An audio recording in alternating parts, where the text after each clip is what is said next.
Sorry guys, really quick, but I thought this was really interesting. Apparently 39% of you guys watch my videos on a TV, so I'm gonna flash something on screen, so now you guys have to bear to watch it on your TVs.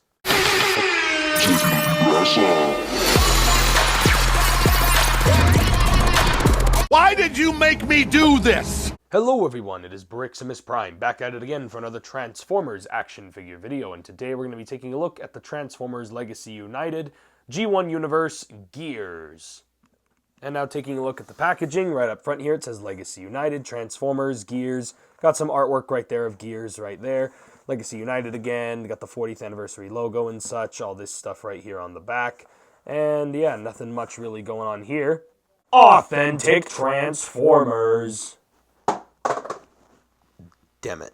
Gears here only comes with 2 accessories, and to be honest, one of them isn't really an accessory, it's just a actual piece of the figure that they just packaged separately as to not lose it. You simply just take this chest bit and just tab it on in there and close it up.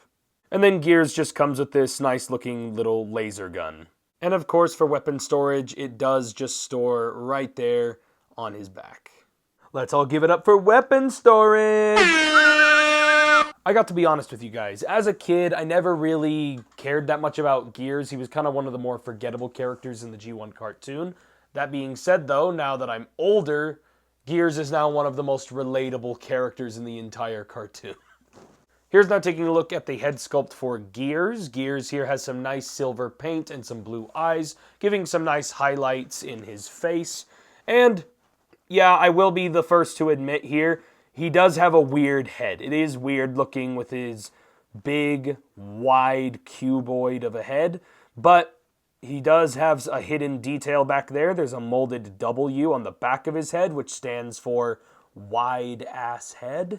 And yeah, even though I'm not the biggest fan of the head sculpt, they do have the toy accurate one coming out next year, and that head sculpt looks a lot better. So again, you can, pick it off to your personal preference. Which, by the way, that toy accurate one coming out next year looks really, really good. Yeah, boy.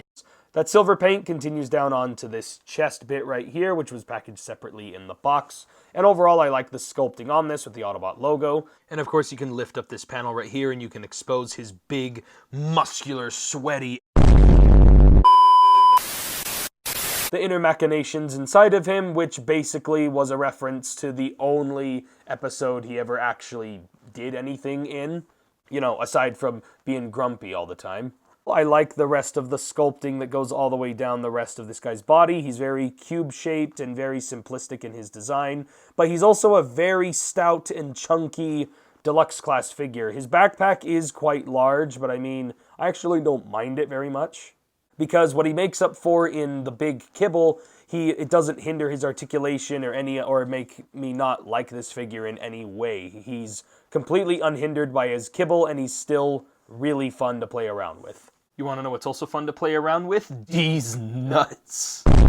Going over the articulation on Gears, you can adjust the backpack so it gets out of the way for his head when it rotates, because how wide it is, it does run into the backpack, but you can rotate a full 360. He can look up and down a little bit, and there's a little bit of head pivoting. Shoulders rotate a full 360. They can move in and out. He does also get a butterfly joint in there due to transformation. He does also get a bicep swivel, double jointed elbows. His wrists do rotate. He does also get a nice waist swivel, which is very nice. His hips can rotate forward, they can rotate back, they can move out to the side. He does also get a thigh swivel over 90 degrees at double jointed knees, and he has beautiful ankle articulation that bends in really far. For some reason, for a character who I thought was one of the more forgettable characters from G1, he ended up actually getting one of the better G1 remake toys, in Generations. I am really blown away by this guy. Let's give it up for great posability! Stop! Now, because this guy is based off of one of the G1 mini-bots, he is not very big. So, anyway, getting into the comparisons. Here he is with just some of the G1 mini-bots I kind of had on hand, just so you can kind of get a good idea of how he scales with some of the other deluxe-sized mini-bot characters. And then finally, here he is next to another red and blue truck transformer. the Studio Series 86 Commander Class Optimus Prime. Be sure to check out that review if you haven't seen it yet. And now with the comparisons out of the way, let's now get on into Gears' transformation.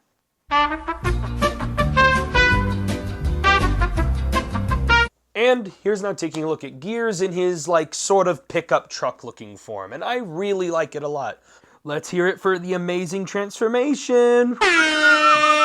It's time to stop! It's time to stop, okay? I like how he's got the big red bumper right there. The silver paint really brings out a lot of the personality inside the truck.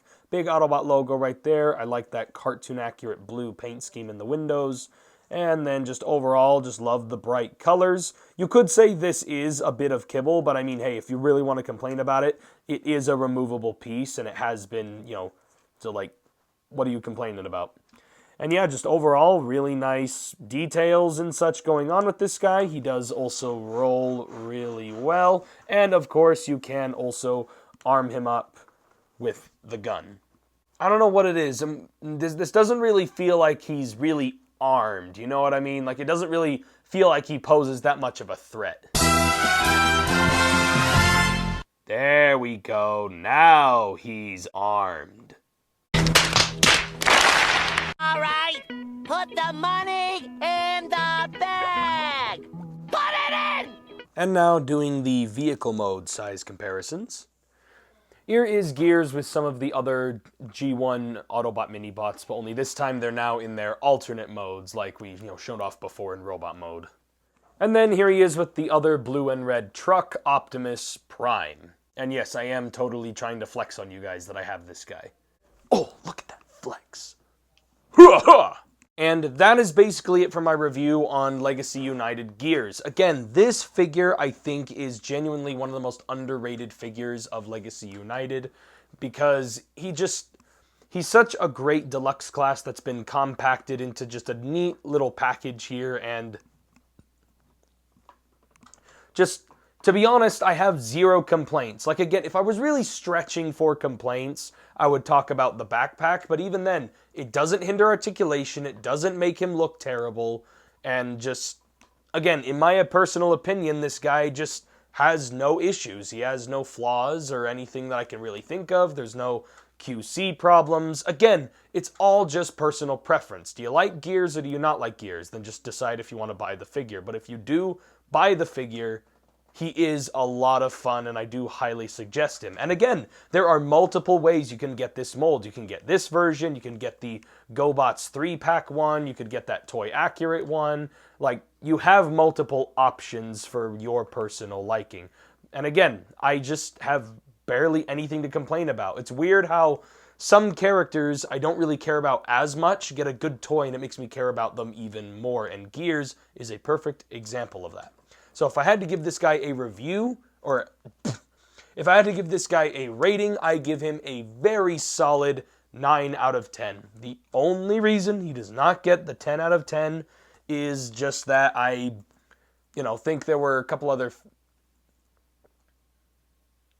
It is that, yes, the backpack is that teeny bit too big in my opinion, but, like I said, it is literally the only thing holding him back.